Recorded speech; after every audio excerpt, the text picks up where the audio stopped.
and welcome to another edition of the 66 to 87 podcast. This is Tom Reed, joined as always by Dave Molinari, one of our terrific beat writers covering the Penguins, and we'll be joined a little bit later by Portzline of The Athletic to talk about, unfortunately, the big news story of this week in what's going on in the world with COVID again, wave of cancellations of games, not only in the NHL, but around the sports world. Hope wherever you're listening, you and your family are safe as we head into this holiday season. But Dave, let's start with a little bit more cheery news. This marauding Penguins team, continuing to win games. We are recording this on a Thursday night, and while certainly you can go down the list and point to some, Evan Rodriguez, some of these guys who have stepped up, Danton Heinen, just Sidney Crosby, of course, getting his game together, Tristan Jarry continuing to play really well. I think it all starts, Dave, at the top with the head coach. I think Mike Sullivan, and we've talked about this in the past, and you wrote a great story last month about what an excellent communicator is, how long he's now been on the job. And he is doing one hell of a job right now with this team that is, within certainly spitting distance of getting into the top three in the very competitive Metro division. This team is third in goals against average at .243. They continue to lead the league in penalty killing. They sit like 14th in goals for. And this is to me so much a credit to what Mike Sullivan has been able to do, the message he's preached, and the way that this team is playing, kind of how he wants it to play right now. Absolutely. He and his staff have done an exceptional job this year. I think when you consider the high-profile contributors that they've had to play without through the first couple months of the season, for them to be in the position that they are is pretty incredible. And it's not to take anything away from the players, especially guys like Tristan Jarry, who has been so consistently strong, and people like Evan Rodriguez and Danton Heinen, who have stepped up and I think exceeded most expectations.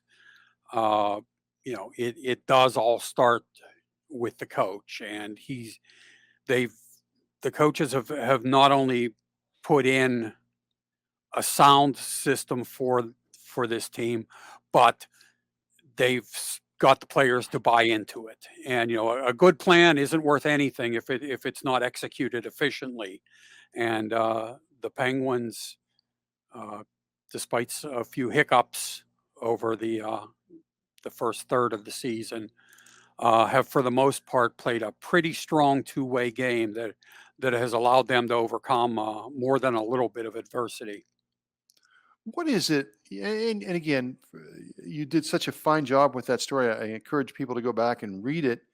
But what do you think it is about Sullivan that he can stay on message and these guys can buy in, not just for a couple of weeks, because there's times, and we've seen it in the past, when Crosby or Malkin or one of the two would be out of the lineup, they would kind of take this, I don't know, defensive posture is too strong of it, but they were able to play 2 or 3 weeks without these guys in the lineup, and they would play very well, strong defensively, and they would find ways to scratch out wins. But this has been since the start of the season. What do you think it is about him and the way he is able to connect with his players to get this kind of performance through 28 games? Well, I think he's been able to sell them on the this might be a bit of an overstatement, but desperation of their situation. Yeah. with the key guys they've been missing. And that's why I think that possibly his biggest challenge this season, at least during the regular season, will be if a point comes where they actually have all of their high profile guys healthy. Does the rest of the lineup exhale at that point and say, oh, wow, we can let down, we can relax. We don't have to put in the same kind of effort, shift in and shift out, playing defensively because Malkin or Gensel or Rust or Crosby Will get us a goal if we need one. I'm sure that's a challenge that Mike Sullivan would love to have to deal with. Yeah. But I think there's a natural tendency to let down when you've made it through a crisis, which the Penguins have been in crisis mode pretty much since training camp in terms of missing personnel. If they do ever manage to get reasonably healthy, it will be interesting to see if Sullivan can continue to coax such a strong two-way effort out of his lineup. And this is premature, but I'm going to bring it up because we have mentioned it on the show before, that one of the reasons I think Sullivan has never been coach of the year, or at least has he been has he even been a finalist? He's never been a finalist, has he? I'm not certain of that. I don't think, if he has, it's maybe only once. But my point being is, I think it's always been, well, who couldn't coach that team, right? It's the Phil Jackson syndrome with Michael Jordan and Scottie Pippen. Well, yeah. Obviously, he's a great coach, but look who he's got to play with. People aren't going to be able to use that excuse this year, especially at least in the first half of the season. And who knows what the second half holds. Well, and the only reason that they're going to be presumably in a position to do something in the second half is because of the way he was able to help get them through the first half. Their season could have easily been scuttled before this, just because of the people that they were missing. I think he's done an outstanding coaching job. But it's not exactly like that's new territory for him. He's done some awfully good work here. It's now been he's finished 5 calendar years, I believe, now on the job, and he's done pretty good work in most of them. Ultimately, his season, like that of Tristan Jarry and the team in general, will be judged by what they're able to do in the playoffs. But his work in this regular season has just been outstanding. And to put it into a little comparison, I think we all respect and acknowledge what a great coach Barry Trotz is, and what he's been able to do after winning a Stanley Cup in Washington to get the Islanders to a couple of conference finals. But they've had their own issues this year, and they have not been able to respond to this point. They've had the injuries, they've had COVID issues. They started the season with a ton of road games. But they are really, every other week we kind of talk about what's it going to take to get these guys into a playoff spot. We're recording this on a Thursday. They're sitting on 19 points. The Penguins have 35. They've got a long way to go. That, to me, is an example of a team that has been unable to get it going because they've had guys out. Yeah, and as you say, I don't think there's anybody questioning Barry Trotz's credentials as a coach. People might not like the style that he coaches, but it's pretty difficult to argue with the effectiveness that he's had, whether it was in Nashville or Washington or now on Long Island. And certainly talent is part of the reason that the Penguins have been able to get into the playoffs for 15 years in a row, but they've had some pretty good coaching along the way as well, and I think probably the best of it has come from Mike Sullivan. No question. Early gas has to be very early, if not front runner, certainly one of the 2 or 3 guys that would be up for the Jack Adams, at least coming up to the first half of the season. All right, we're just getting started here in the 60-60-87 podcast. As I said, a little bit later, we'll be joined by Aaron Portzline. When we come back, we're going to talk a little bit about a little story that came out of Canada regarding Kris Letang and his contract. So stay with us. We'll hit that topic. Come right back.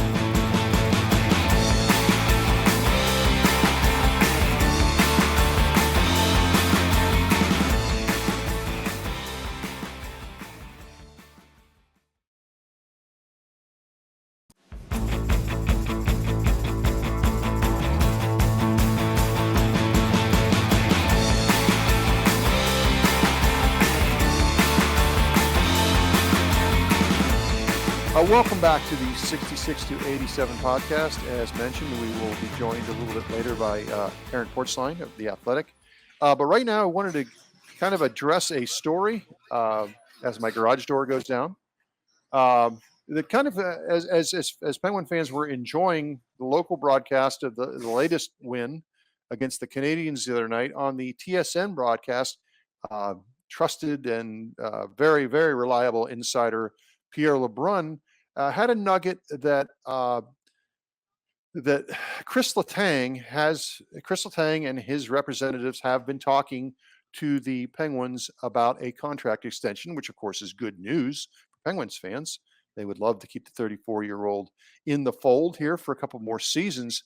But one thing that's come up in LeBrun's reporting is that at least right now, he's not interested in a short-term deal. He wants to build a little bit longer. And I guess, Dave, we would think short-term meaning about 2 years, and maybe longer term would be 4 or 5 years. Again, this may just be posturing by the agent. Maybe this is, again, the trade deadline's months away, but could you imagine that the Penguins would be willing to go 4 years with Kris Letang? I would be pretty surprised. I mean, he is 34 years old, and he's probably as well conditioned as anybody on the team, maybe even in the league. As evidenced by the ice time that he logs consistently among the league leaders in that category. At his age, 4 or 5 years is an awful lot of time and presumably money to give to a guy. Yeah. Again, Letang is certainly excelling in a contract year. His 17 assists are tied for eighth in among defensemen, and as Dave just mentioned, always among the leaders in ice time. He's still sixth in the league at 25.47 as we're recording this on Thursday. So he's having a nice season. I wonder, Dave, if this is more, again, there's always give and take in negotiations, and they often come down to you need a deadline to kind of spur action. I do wonder if this is maybe their way of saying, all right, you're not going to give us 4 years. Well, we want more money up front then. We want a lot of money. We want a raise, or maybe not a raise, but more money that you may have been willing to give us in the first and second year to stick around for 2 more years with this team. Well, it certainly is possible. And for people who aren't aware, Letang's contract is up after this season. He'll be an unrestricted free agent who would be eligible to sign with whoever would want him.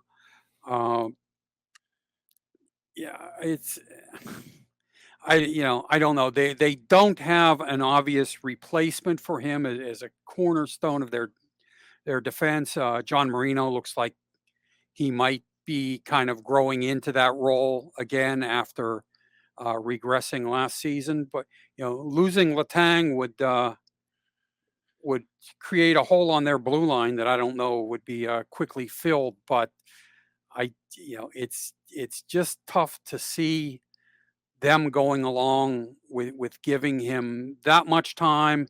And as far as money, I believe he's making something along the lines of $7.25 million for his cap hit this season. I don't know that I would even go quite that high on a next contract, let alone exceed it. Especially when you're dealing with either a flat salary cap or one that would just raise, or rise nominally. Yeah, and in our next segment with Aaron Portzline, we're going to talk about, my goodness, what if we get back into this COVID situation where, as we're recording here on Thursday, Montreal will not have fans in the building. Boy, you just hate the thought of the season ending again without fans and that additional revenue not coming in. So let's carry this out. Let's carry this out to the end of to right to the trade deadline. And the Penguins are certainly, as we just talked about in the first segment, they're playing well. I don't see any way that they fall out of the race. I think they're going to, even if they would drop back a little bit, they're going to be in the race. If you're Ron Hextall and Brian Burke and a new ownership, would you just let it ride if you can't come to a deal and just play it out through the summer and then risk losing him for nothing?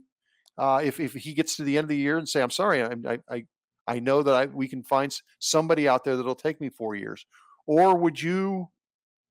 It seems inconceivable, possibly moving him to get something because he's playing well. I don't have any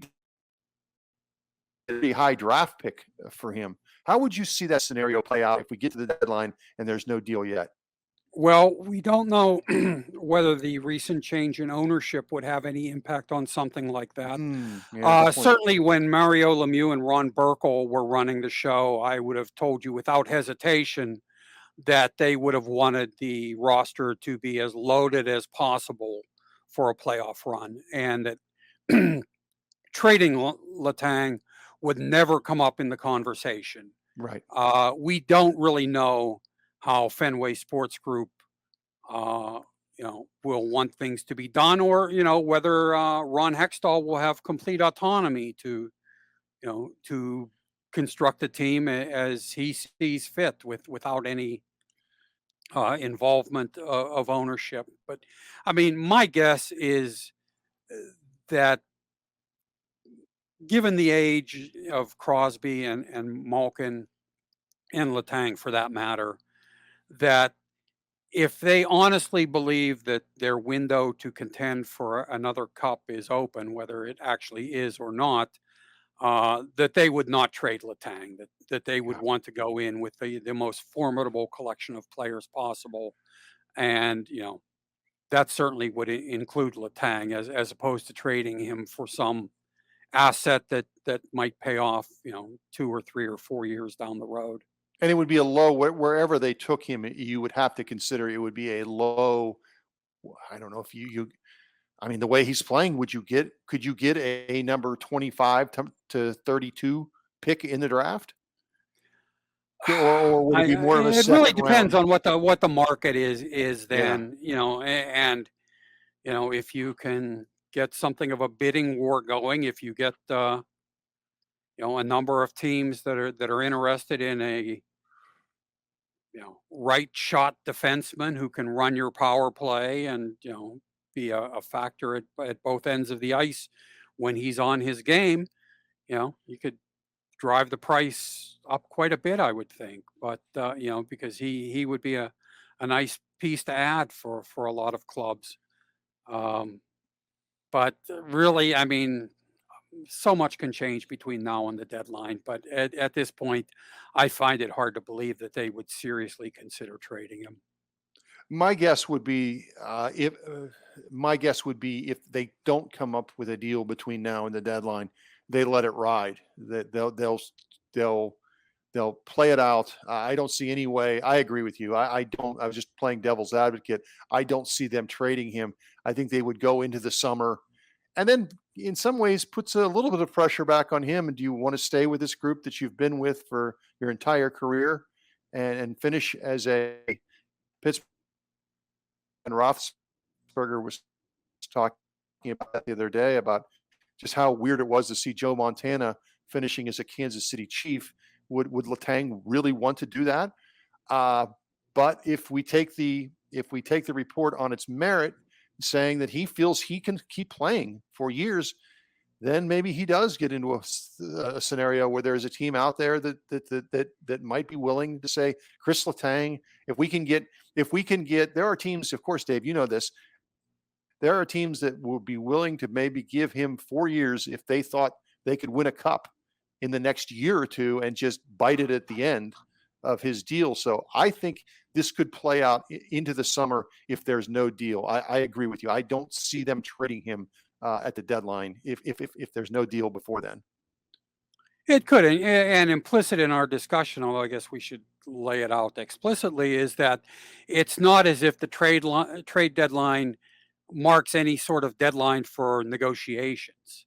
Correct. They can continue, indefinitely. And the Penguins are the only team that can, negotiate with him right up until the day that free agency starts, at least in theory. So, yeah, there would still be ample time to craft an agreement. But if you have two sides that are polarized in their positions, and neither is willing to give on key points like term, uh, you could easily have a stalemate that wouldn't be able to be resolved. And my guess would be that that's probably it's a much different scenario. It may very well be the same issue with Malkin, who's also a free agent at the end of the season. They may want to see him through the end of the year to see exactly what they have there. And Malkin, at the same point, was probably going to feel the same way. Give him a chance to show what he can do down the stretch, and hopefully for Penguins fans, some kind of playoff run. All right, when we come back, we'll be joined by Aaron Portzline. Again, we're going to talk a little bit about what's going on in the hockey world and the sports world with this really serious outbreak in COVID around the sports world right now. So stay with us here on the 66 to 87 podcast.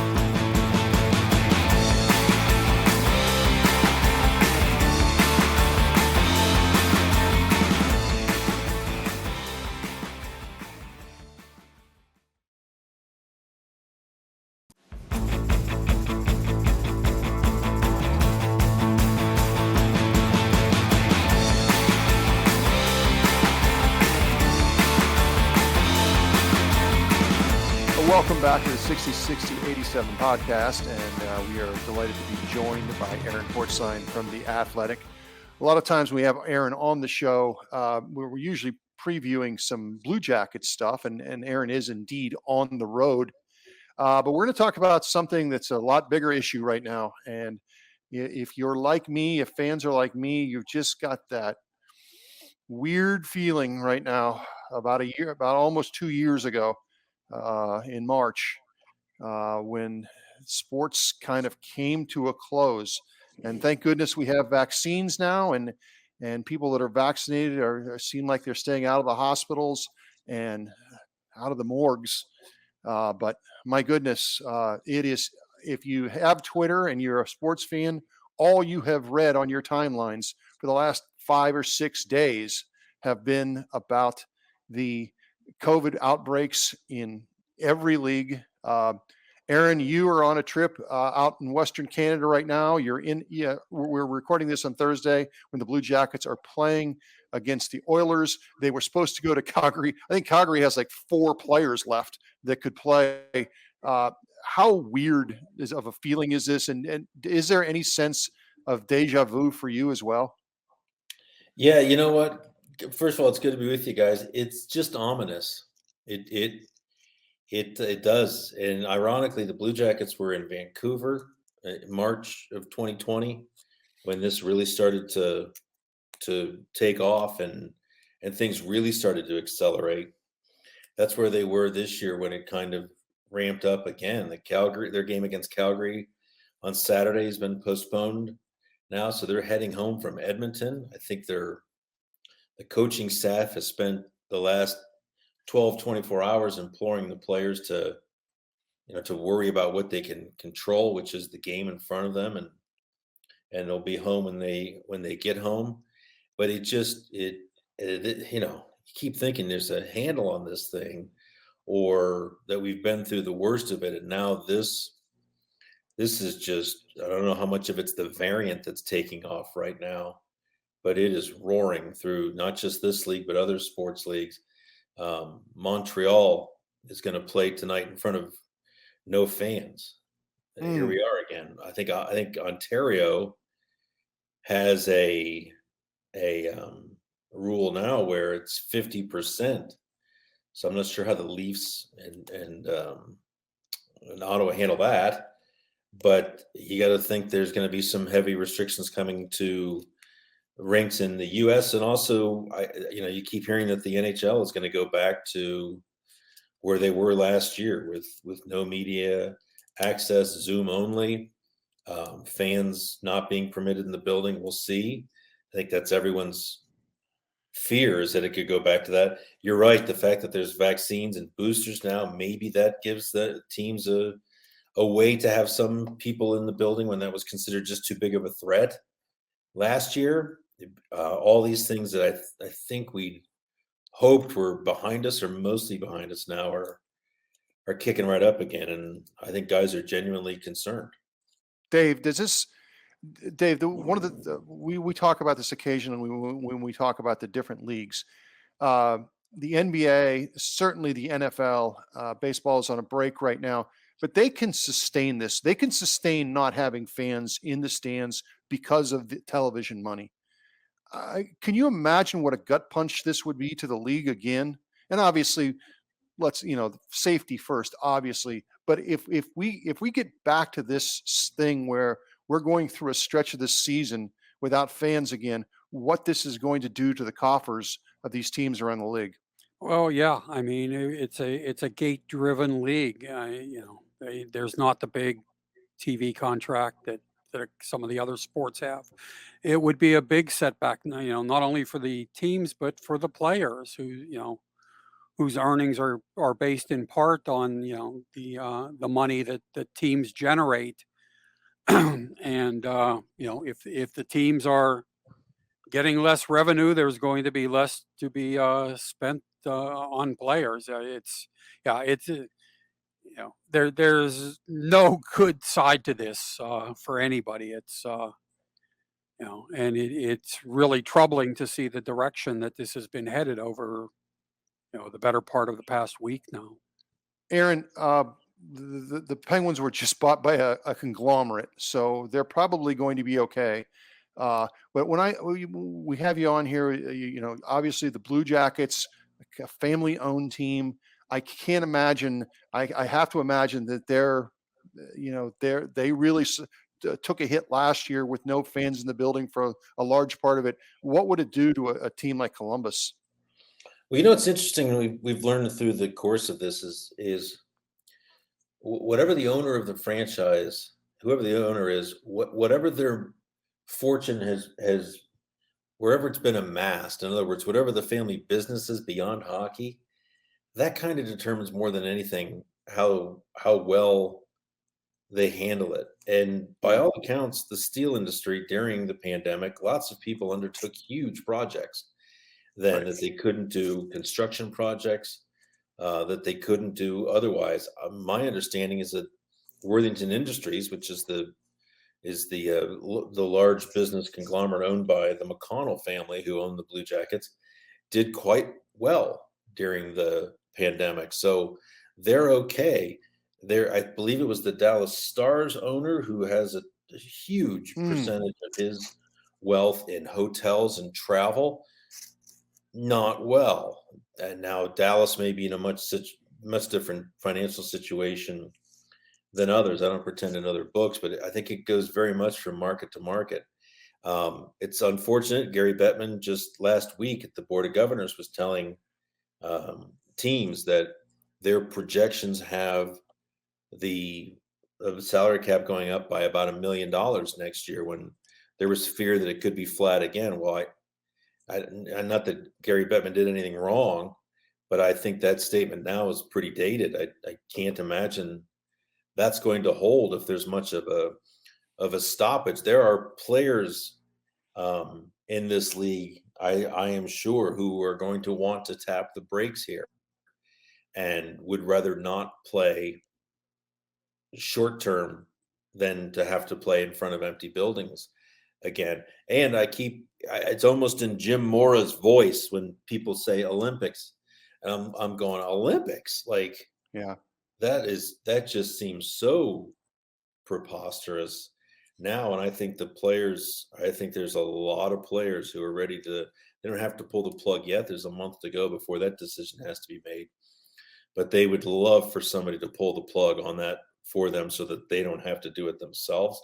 And right now it feels like the league and the players are kind of hoping that the other one makes the call, where myself and others are hoping that the two sides can get together and just do what's best. But I think that's in big time jeopardy now as well. Dave, jump in there on that, because we were going to get to that point. And here in Pittsburgh, of course, Mike Sullivan is supposed to be the coach of Team USA. He's earned that right, and certainly he sounds very excited about it. And then you start to think about guys like Sidney Crosby. I'm not saying that 4 years from now that he still won't be around and maybe the captain of that team, but he's got to wonder too, if they don't go, is this his last shot at representing Canada in the Olympics? Yeah, I mean, that's a fair thought, and I'm sure that there are quite a few veterans who would be thinking that way. But I mean, in terms of the big picture, when when you're dealing with a worldwide pandemic and 800,000 deaths in this country alone already, I don't know that anyone should get too terribly worked up about a particular player participating or not participating in an Olympics. I mean, that really does seem like a pretty minor issue at this point. Yeah, the larger issue, of course, is beyond just the threat of the pandemic, is the way that the Olympics are going to be in Beijing. The Chinese government has basically said if an athlete tests positive, he would have to be quarantined for up to maybe 3, 4, 5 weeks. And just imagine a fan base losing, and anyone who's going to the Olympics is a good player, right? Just imagine some of the star players, and I have to think that's weighing on some of these guys, don't you think, Aaron? That is this really, even take the news of the day right out from under it, but just if you go over there and somehow test positive, you could be trapped there for a month. You could be trapped there for a month, and the other wrinkle to this is the league has made it be known to the players that if that happens, the team is not on the hook for your salary. And so not only are these the best players in the world by definition, at least the best players in their own countries, they're some of the highest paid. So miss 2 Well, games if you're over there too. yeah, if that would happen and guys would miss paychecks, we could have a bake sale for them or something, and there you try go. and tide them over until they're able to get back to North America. You sound like you have an agent written all over you, Dave. I think at the same time, to continue on this thing with the Olympics, if there were no Olympics, it would seem to give the NHL, I know that they kind of made 2 schedules anyway, but it would give leeway to kind of continue the season. And if you even wanted to pause it, and again, we're recording this on Thursday. The world could change on Saturday. That's need to bring that up right now. I mean, the way things are trending right now, it is not good. Could you see that? Could you see if they've the NHL, if those guys arrive at a decision? And one of the news stories today was that some of the top virologists in the world are saying the worst part is about to hit the United States next month. Not right now, next month. Could you see the NHL maybe just saying, you know what, let's not do that, and maybe if we have to take a pause, then we're not going to be too far off because we have it already built in, Aaron? Well, I think even the schedule that they've had built in is almost scrapped at this point, because what that new gap will be used for is making up the games that have been canceled here. Already. Yeah. There have been 9 or 10, I think, bagged already, and more to come. For instance, Columbus has to go back to Calgary at some point. Now, when do they do that? Do they do it on a West Coast swing? Do they do it when they go up to Minneapolis and Winnipeg? Is it a standalone trip? I think the league may need a couple weeks to plug some games in and then just simply resume the schedule where it was on the other side. Now, that has teams who currently don't have any games postponed just off for 2 weeks. I'm not sure that's ideal. But to your point, Tom, I suspect there's going to be a lot more games canceled, and we're going to learn more about them. And to your point of how quickly this is changing, our good friend Tom Withers just reported that Case Keenum now is tested positive for COVID. We're talking NFL now, but the Browns have already lost Baker Mayfield. Now they've lost Case Keenum potentially to a positive test. Duck Hodges is out there. There Throwing it out. were whispers earlier today that the NFL may be considering hitting the pause button. Yeah. Which then it's getting serious. Yeah, something to keep in mind, guys, is that apparently a lot of the buildings around the NHL have been booked for other events during February. True. It seems like that was a little premature on the part of the people Dave. who run the arenas, but it's not like all of those dates in February are sitting there open, waiting for either makeup games or lightening up the schedule, for the balance of the regular season. I'm not sure how much of an option that's going to be for the NHL. Again, we're recording this on Thursday. I keep mentioning that again because the news of the days could change. The big news today, Aaron brought up the NFL and what's going on with the Browns.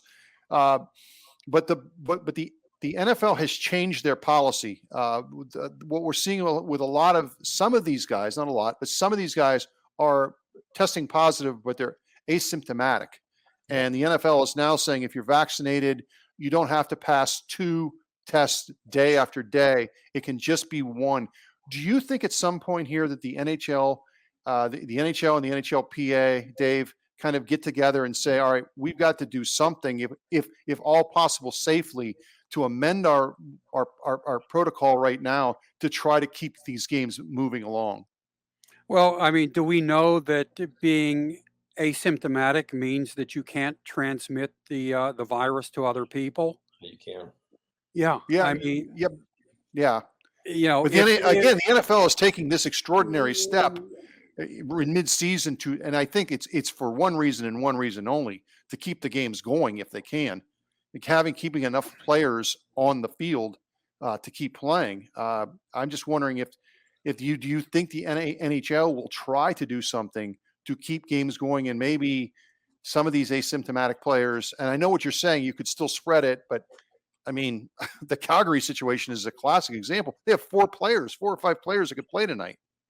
Well, I mean, you could reinstitute taxi squads. I'm not sure how the AHL teams would go for that, to have a big chunk of their roster sitting in an NHL city.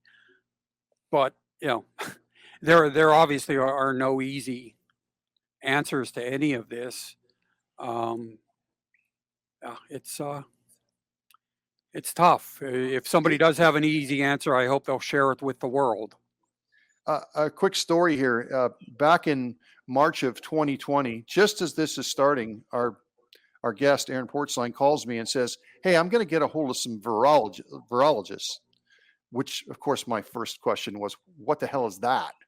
Well, we've certainly learned that. Aaron did a great story about not dates, but data, and trusting when it would be safe to play again. It's just amazing what we have learned in the past 22 months, isn't it, about where this has gone? And I don't think any of us could have predicted we would still be in the grip of this 2 years later, Aaron. No, and I keep hoping and dreaming that it's going to be like, the bubonic plague, where someone's going to go, oh shit, fleas, it's fleas. And then it's taken care of. Are we missing something? Yeah. But this is, the worrisome. I get, it's so frustrating because there's so much information coming from so many different places and so many different agendas. There's so much confusion about this. There's been so much muddled public health messaging as well.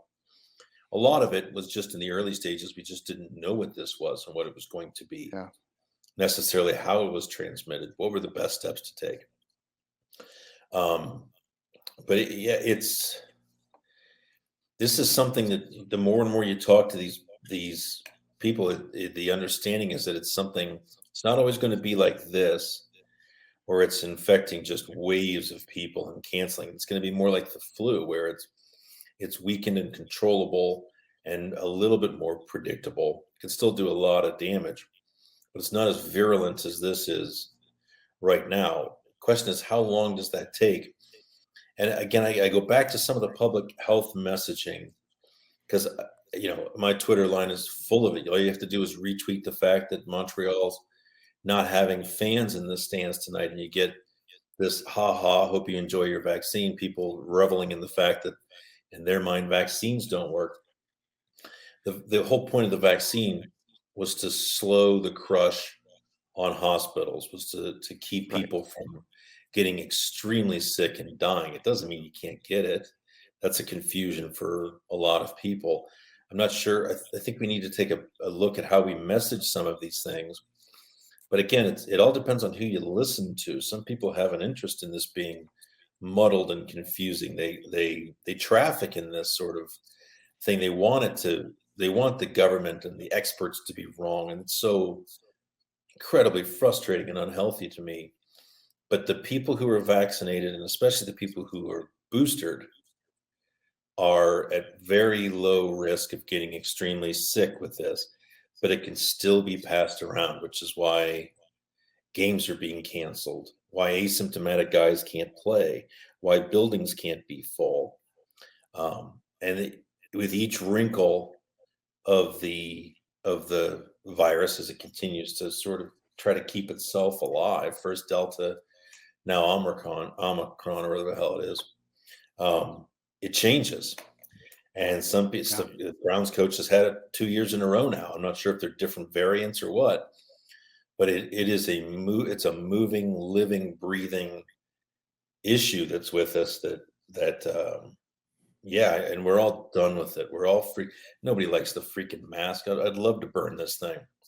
I don't want to wear it on the plane the whole ride home from Edmonton to Columbus. Are you crazy? But that's what it's taking. That's what's best right now.